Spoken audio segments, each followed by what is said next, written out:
Naghahanda ang pamilya Gumikib para sa libing ng 14 anyos na si Francis sa susunod na linggo. Sa kabila ng pagsisikap na tanggapin ang pagkawala ng anak, hindi lubos maisip ng pamilya ang naging resulta ng otopsiya. Ayun, sampa lang talaga po. Dahil yung anak namin simulat sa hindi pa na hospital yun.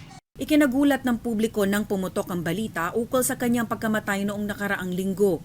At ang tinuturong dahilan ng pamilya, ang pananampal umano sa bata ng isa sa kanyang mga guro sa Peña Francia Elementary School sa Antipolo City. Pero nakita sa autopsy na isinagawa ng PNP Forensic Group na natural causes at non-traumatic pala ang ikinamatay ng bata.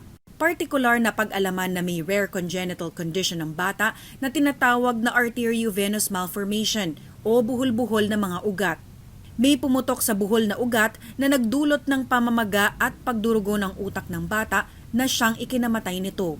At first po is asymptomatic, walang symptoms, tapos bigla na lang po. Kasi yung fragile po yung mga ugat na yon na it can rupture or burst. Ipinaliwanag sa pamilya ni Francis ang resulta ng autopsy, pero diin nila walang karamdaman ng bata bago ang sinasabing pananampal. Gayunpaman sinabihan sila ng Antipolo Police na malabo nang mag-file ng reklamong homicide o kahit physical injury laban sa guro base sa hawak na ebidensya.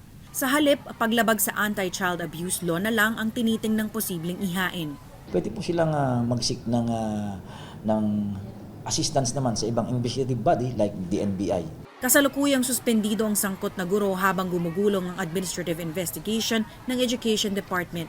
Samantala, bagamat hindi sang-ayon sa anumang klase ng pananakit sa mga estudyante, hinikayat ng grupong Teachers Dignity Coalition ng mga otoridad na idaan sa tamang proseso ang kaso laban sa guro.